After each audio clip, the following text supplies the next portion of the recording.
I just have always had an interest in finances and personal finances and investing. And so there are some things I've learned that I think I sure wish I'd known at your age, okay?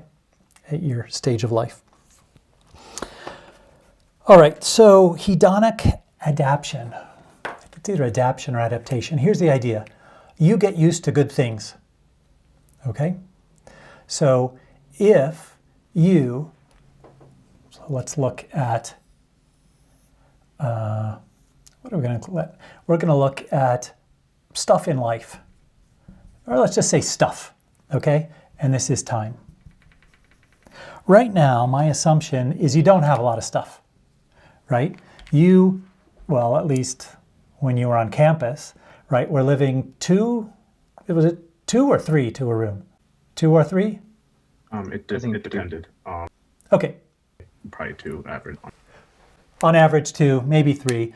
Now I'm not even sure when you're back home. It may be better than that, maybe worse than that. I don't know. But probably a lot of you don't have a car. You don't have a ton of spendable income is my guess. And so what you could do is go from here and then first job. And you get your first job and you say to yourself, oh my goodness, I can rent my own apartment. I can buy a car. Actually, I have a job. I could buy a new car. They'll certainly give me a loan on that. I can, whatever other stuff you're going to do, go out a lot. I don't know. Let's just start with that. Okay. So you kind of have a huge peak like this, and then you go up to here. And then as time goes on, you keep getting more and more and more, right? Nicer cars, bigger house, you buy a house, maybe you buy, I don't know what else. What else might you want? Give me something you want. I don't know, like a console or something, like a game console. Okay, game console, VR headset, new speakers, what else? I just got one of the M1 Max, although they're relatively inexpensive, but I really like it. Other sorts of things. So here's what happens in hedonic adaptation. You get used to whatever you have really pretty quickly. So after a little while, it's like, oh yeah, I'm on this new level, and that's my new baseline. Okay? And if I go up some more, then I'm happy for a short period of time.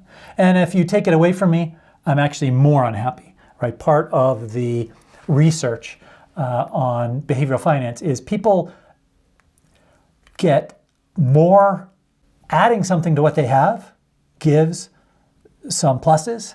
Taking away from what you already have has like about twice as much minus.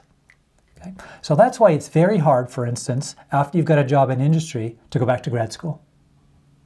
Because you are used to a much higher lifestyle and it's very unpleasant to go back to a lower lifestyle. So my suggestion to you is ramp up your lifestyle slowly. Enjoy it all as you go, okay? Do one thing when you get your first job, right? Still have roommates. You didn't have a car at all. Maybe you get yourself a crappy used car, right? A $3,000 car, and it's a lot better than what you had. And you will enjoy it more than not having a car at all.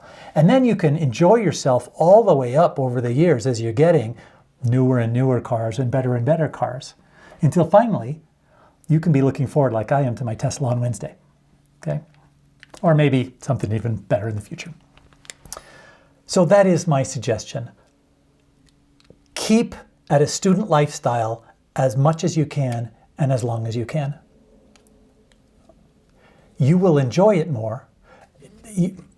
As you look back on life, many people look back and say, wow, my time in college was actually one of the most enjoyable times of my life.